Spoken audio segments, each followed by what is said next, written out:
Seja muito bem-vindo, Paulo. Um prazer ter você aqui com a gente. Tudo bem? Tudo ótimo. Uma honra poder fazer parte do programa. Queria deixar um abraço para você, para toda a equipe e todos os nossos ouvintes e telespectadores também. Uma alegria enorme. Obrigada, Paulo. Vamos começar. Queria até pegar o gancho nisso que conversava com o Fernando Horta em relação à composição ali do Congresso e essa relação com o governo nesse momento. No final da semana passada, a gente teve atritos, de fato, ali com o Arthur Lira, criticando Alexandre Padilha, inclusive, né? Alexandre Padilha disse que não responderia, enfim. Depois teve o veto das saidinhas, que teria sido algo negociado ali pelo Congresso. Como você está vendo essas relações e como isso pode, de fato, prejudicar algumas pautas caras ao governo, como é a reforma tributária que Fernando Horta comentava agora aqui para a gente? Bom, primeiro que a gente não pode esquecer que esse ano é um ano de sucessão da presidência da Casa, né? Tanto do Senado quanto também da Câmara. Então, Arthur Lira, ele tem pressionado muito o governo com a intenção de manter a sua hegemonia. Claro que ele não poderia ser reeleito, mas ele quer deixar um sucessor. De fato, Lula não tem se mostrado muito ativo em angariar apoio ao sucessor do Lira, mas sim reconstruir a base e até mesmo apoiar outra figura de centro que faça oposição ao Lira e ao grupo bolsonarista, já que o próprio Arthur Lira é um político que consegue agradar a gregos e a troianos, né? Dialoga muito bem com a ala bolsonarista e, dependendo de cada projeto, até que negocia com o governo federal, tanto é que conseguiu novos ministérios e pastas dentro do governo Lula, né? Então, esse é o cenário que está posto, né? O presidente Lula tenta desarticular o poder de Arthur Lira, que hoje, de fato, é o homem mais forte da política brasileira, né? Enfim, consegue, de alguma forma, domar os interesses bolsonaristas e petistas, já que tem um grande grupo a seu favor, e o que o Lula tenta oferecer agora para um outro tipo de centrão mais moderado, espaços no governo e maior diálogo, né? Por isso mesmo a gente viu na semana passada o Lula dizendo, na sexta-feira, aliás, que o Padilha ficará só de birra no governo durante um bom tempo, né? Então, isso já é uma expressão clara, né, de que o Lula não pretende aderir ao sucessor do Lira, né? Então, é interessante esse movimento, né? E claro que isso pode travar, como você bem disse, algumas pautas importantes, como o detalhamento da lei tributária. Ela foi aprovada no seu texto mais amplo, né, mais genérico, mas agora é preciso ver cada caso, cada setor produtivo, né, quanto vai pagar de imposto, quais produtos vão ter algum benefício ou não. Então, essas pautas talvez sejam barradas pelo Arthur Lira e fiquem mais para a próxima presidência da Câmara. Porém, coincidindo com o processo eleitoral municipal, o que pode complicar um pouco a vida do Lula, né?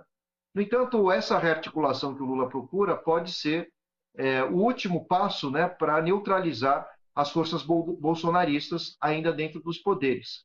Já aconteceu no judiciário, né? Vocês estavam discutindo agora há pouco como o Sérgio Moro e o seu grupo, a Hart, né, foram minados, né? Aconteceu já no Congresso, os bolsonaristas têm um peso muito forte, mas hoje é um centro mais moderado que dialoga com o governo. E agora falta, de fato, eliminar o bolsonarismo, né, da própria presidência da Câmara. Conseguindo isso, o Lula terá mais chances de fazer aprovar os projetos do governo. A ver, a acompanhar. Deixa eu trazer essa notícia sobre a Gabriela Hart e esse afastamento, então, pelo Conselho Nacional de Justiça. E eu queria chamar a atenção, inclusive, para quem nos acompanha, ali em 2018, quando o então ex-presidente Lula foi ouvido pela Gabriela Hart, ela chegou a se tornar, inclusive, ali uma musa dos bolsonaristas por conta de uma fala que ela fez. Uma frase que ela respondeu, Lula, ela disse assim para ele: se você começar nesse tom, teremos problemas. Isso foi usado assim pela direita, pela extrema-direita. A Michele Bolsonaro chegou na época a usar uma camiseta com esses dizeres.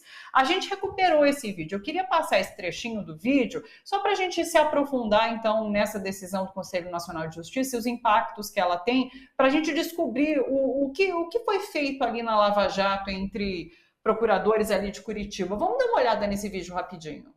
esclarecimento, porque eu estou disposto a responder toda e qualquer pergunta. Eu sou dono do sítio ou não?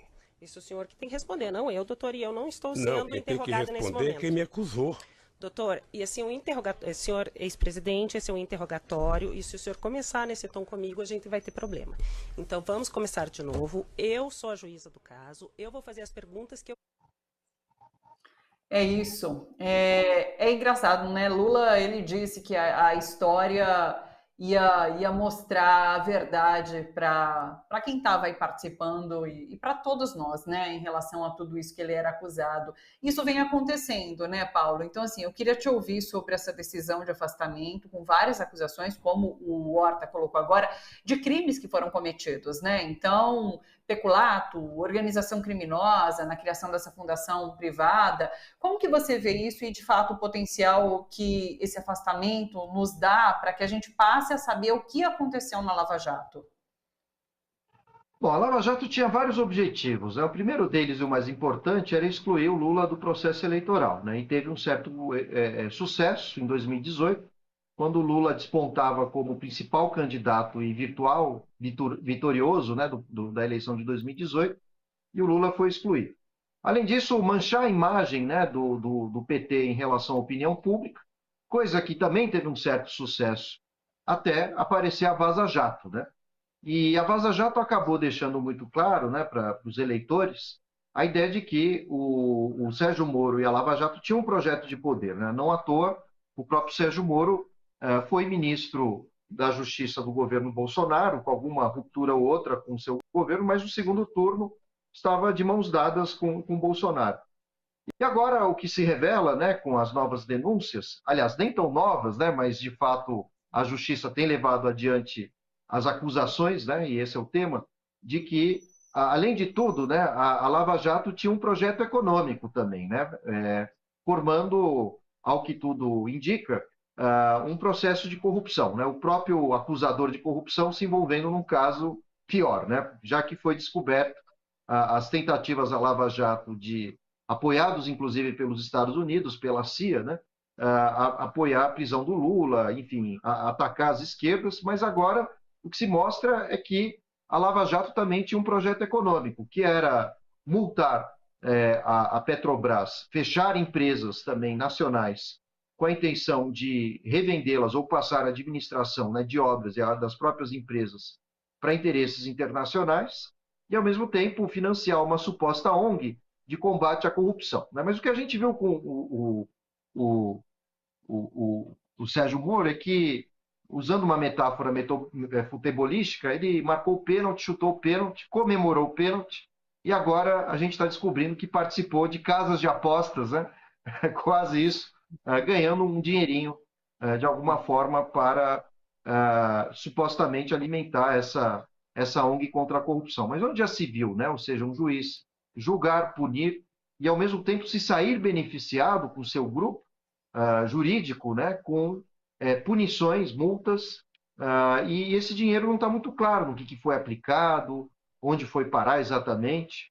Então isso cria especulações sobre crime de peculato, de corrupção, e esse é o desfecho da Lava Jato, né? Nasceu de uma maneira muito equivocada. Claro que a intenção era avaliar possíveis casos de corrupção no governo Lula, e de fato eles ocorreram, mas envolvendo sobretudo o centrão, né? Os partidos apoiadores do então governo, que depois migraram para o bolsonarismo. Mas em relação ao Lula especificamente, foram especulações muito bem elaboradas, mas muito frágeis ao mesmo tempo, já que, como dizia o próprio Dallagnol, contavam mais com convicções do que com provas. E o resultado dessa história é que hoje Lula é presidente da República, a opinião pública muda o eixo, né, a ponto de que o Lula foi eleito, e semana passada saíram pesquisas mostrando que mesmo nos estados bolsonaristas, ou com domínio do bolsonarismo, a avaliação do Lula tem melhorado, o que demonstra que o Lula se saiu vencedor desse processo, e mais do que isso, hoje a própria opinião pública, muitos jornais que antes criticavam e apoiavam a prisão de Lula, hoje já fazem meia-culpa e estabelecem uma relação mais republicana, né, com o governo atual. Também bastaria observar como foi o governo Bolsonaro, desastroso, né, em todos os aspectos, no cenário internacional, econômico. Então, claro que o Lula não agrada 100% a grande mídia. No entanto, ele tem uma posição republicana, né, civilizada, o que mostra para a sociedade que entre Lula e Bolsonaro existe um abismo gigantesco e o Lula, de fato, é um chefe de Estado que sabe governar e sabe dialogar com as críticas, inclusive. Deixa eu trazer uma notícia, essa notícia internacional que a gente deu na abertura do programa, para falar um pouquinho sobre Estados Unidos, e logo depois eu vou falar sobre como o bolsonarismo e a extrema-direita têm apelado para os Estados Unidos, para outros países em relação ao que acontece aqui no Brasil. O que acontece não, o que eles supostamente alegam acontecer. Mas quero trazer a notícia sobre Donald Trump. Donald Trump está passando, então, por esse julgamento, primeiro julgamento criminal de um ex-presidente dos Estados Unidos, com o risco, de fato, de ser preso, né? Mas dizem que das várias acusações que ele responde, essa é a mais simples, é a com menor potencial de ele ser preso de fato e menor potencial para a reputação dele, né? Então, eu queria te ouvir sobre isso, como você está vendo esse julgamento. Há quem acredite, inclusive, que essa exposição de Donald Trump, mesmo respondendo criminalmente num julgamento, acaba sendo positiva para ele, né? Como que você vê essa situação? Lembrando que ele é um dos candidatos aí à presidência dos Estados Unidos, vai concorrer com Joe Biden, e pesquisas mostram que eles estão ali tecnicamente quase que empatados, né? Como que você vê esse julgamento e a imagem de Donald Trump nesse momento? Bom, como você bem disse, né, esse julgamento sobre ter pagado, né, ter pago para uma ex-prostituta o seu silêncio, né, para que não denunciasse, depois isso veio à tona já na eleição de 2016, quando ele foi eleito, né? Mas isso pode servir mais de álibi para fortalecer a eleição do Trump, né, com o discurso de vitimismo, de perseguição. E a gente sabe que, assim como no Brasil, nos Estados Unidos, a extrema-direita ela gosta dessas situações envolvendo machismo, envolvendo homofobia, discurso anti-imigrantes. Então, esses discursos intolerantes acabam fortalecendo a figura do Trump. Agora, vale dizer que há outro problema nos Estados Unidos, que é o fato de não haver uma justiça eleitoral unificada, né? Como o próprio nome diz do país, são pedaços unidos, Estados Unidos, né? E o resultado dessa história é que, ainda que o Trump sofra alguma punição, talvez isso pare na Suprema Corte e não leve ele nem à cadeia e não necessariamente à anulação do seu mandato, ainda que se saia vencedor. Isso aconteceu também com as acusações, né, em torno da tentativa de golpe, né, no ano de 2020, 2021, quando os trumpistas, né, aclamados, né, pelo próprio Bolsonaro, tentaram invadir o Capitólio. Aliás, Bolsonaro não, estou confundindo aqui, o Trump, perdão. Qualquer semelhança com Bolsonaro não é qualquer coincidência, é orquestrado isso de fato. Então, a própria Suprema Corte não proibiu a participação do Trump, considerando que as justiças eleitorais são independentes. Então, isso cria um agravante, né? Tanto é que, fazendo algumas análises, né, de notícias, canais de TV norte-americanos, eles têm comparado a situação brasileira com a norte-americana, inclusive dizendo coisas que a gente jamais imaginaria, do tipo, a Constituição norte-americana é muito velha, precisa ser renovada como a brasileira, o sistema judicial brasileiro tem funcionado melhor para reprimir o bolsonarismo e tudo mais, né? Então, o fato é que a justiça norte-americana hoje peca pelo excesso de federalismo, né, que significa dar extrema independência judicial a cada um dos estados. Bom, o que a gente vai ver? O Trump fazendo todo um discurso de vítima, de perseguição, e, como eu disse, isso tende a fortalecer a sua candidatura, mesmo porque a campanha do Biden foi desastrosa, né? Aliás, o mandato do Biden, né? Principalmente no cenário internacional. Pesam contra Biden duas guerras, a da Ucrânia e da Palestina, e, além disso, o enfraquecimento dos Estados Unidos no cenário internacional, principalmente em relação à China. Biden fez vistas grossas em relação a Hong Kong, né, e Taiwan, principalmente, ou seja, até mesmo enveredando para a ideia de reconhecimento desse território como independente, não chinês. E além disso, agora, né, com o último incidente envolvendo o final de semana Irã e Israel, os Estados Unidos também não sabem muito bem o que fazer. Mesmo porque no ano eleitoral, qualquer intervenção a favor de Israel pode pesar muito para o governo Biden, a sua tentativa de reeleição, com uma rejeição do eleitorado, né? Aliás, o próprio Trump usa esse discurso nos Estados Unidos, que os americanos têm gastado muitos recursos financeiros para apoiar a Ucrânia e mesmo Israel, ou para manter a OTAN sustentável do ponto de vista da defesa militar, claro. Então, esse discurso enfraquece bastante o Biden, e hoje a maioria dos analistas norte-americanos tende a dizer que o Trump é o favorito a vencer a eleição.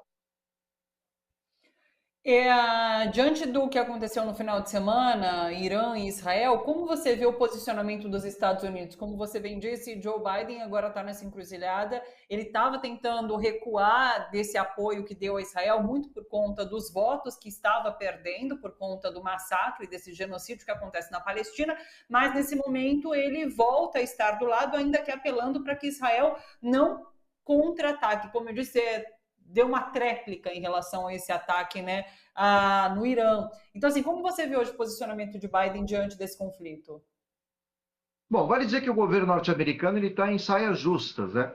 Primeiro que os iranianos usaram exatamente o mesmo argumento na ONU que foi empregado por Israel. Né? Israel ataca a Palestina usando um artifício, um artigo, salvo engano, 50, 51, que permite, até que a ONU não tome uma decisão a respeito de um ataque de um país sobre o outro, permite o direito de autodefesa, né? Olha que interessante. Então, Israel usou a torta direito esse argumento, dizendo que nada mais estaria fazendo contra a faixa de Gaza, senão exercendo o direito internacional à autodefesa, e os iranianos usam o mesmo argumento. Afinal de contas, a embaixada na Síria iraniana foi bombardeada por Israel. E a ONU fez pouco caso, mal discutiu o assunto. Vocês já tinham apontado isso antes de eu entrar no ar. E o Irã usou o artifício, né, de legítima defesa, né, de defesa do seu território, das suas instituições. Então, a ONU, por não ter se manifestado ou tomado uma decisão, né, de retaliação a Israel, abriu um vácuo jurídico para que a própria comunidade internacional, com vistas grossas, né, e sem muitos argumentos, não pudesse rechaçar esse ataque do Irã. Claro que houve, né, condenações, mas não a ponto de, por exemplo, exercer uma intervenção militar sobre o Irã. Assim como também não se intervém sobre a Israel, exatamente porque ambos os países estão usando o mesmo argumento jurídico, né, presente no direito internacional e assinado por todos os países que pertencem à ONU. Né? Então, como que fica o Biden nessa história? Né? Exatamente com as saias justas, né? Porque o que explicaria atacar o Irã se ao mesmo tempo se não se ataca Israel, sendo que os dois países estão usando um artifício jurídico, né? Então vejam só o buraco que o Biden se meteu. Mas vale dizer que, voltando ao assunto, né, o Biden tem uma gestão, do ponto de vista da diplomacia, que é catastrófica, né? Então, o ataque do Putin à Ucrânia, né, mostrou a incapacidade do Biden, né, de negociar, de até mesmo retirar ou afastar os armamentos próximos ali da fronteira com a Rússia, né, que era a grande reivindicação do Putin. Em relação ao Netanyahu, né, o chefe de Estado de Israel, também, né, os palestinos, né, tiveram uma piora de condições de vida desde o Trump, né, piorou com o Biden. Houve vários alertas, né, de organismos internacionais que a pobreza, a miséria, a fome, a falta de entrada de suprimentos médicos, inclusive, já estavam afetando a Palestina. Né? E essa inaptidão, né, dos Estados Unidos, que se coloca na condição de policial do mundo, né, de guardião de todas as democracias, o Biden mostrou que, de fato, não tem capacidade de exercer um carisma internacional e até mesmo a capacidade também de exercer acordos bilaterais, mesmo entre nações opositoras. Então, o Trump vem com tudo nessa eleição, né?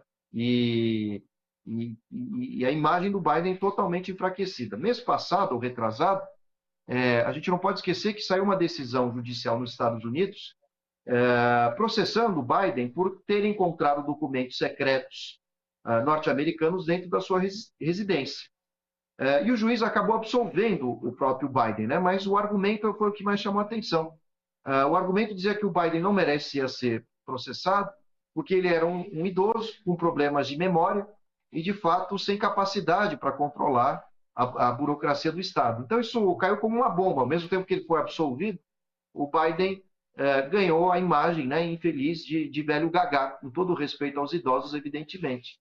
Então, muitas vezes ele se esquece do nome dos países, dos chefes de Estado com quem está, confunde algumas frases, situações históricas. Então, e o Trump, apesar de ter praticamente a mesma idade, né, uma diferença de 4, 5 anos, ele se apresenta como um sujeito mais viril, mais capaz, né, de tomar decisões. Então, isso vai pesar contra o Biden, a gente pode ter certeza disso. É isso. Aliás, em relação ao conflito na Palestina, Biden atrasou muito uma proposta no Conselho de Segurança da ONU, porque queria sair como esse pacificador, a pessoa que seria aí protagonista nessas discussões de um processo de paz ali na região entre Israel e a Palestina. Não teve sucesso e o Conselho de Segurança acabou, então, votando a resolução ali contrária a Israel, mas Israel, mais uma vez, desrespeita ali, mais uma vez não, na verdade é algo inédito, esse desrespeito ao Conselho de Segurança da ONU, mas acho que vale ressaltar esse atraso que os Estados Unidos fez acontecer para que Israel pudesse, de fato, parar ali, conversas no sentido de paz pudessem avançar. Paulo, é uma alegria te ter aqui semanalmente. Muito obrigada. Seja mais uma vez super bem-vindo aqui no Bom para Todos e a gente volta a se conversar então na segunda-feira. Viu? Uma ótima semana para você. Até lá. Muito obrigado. Boa semana a todos.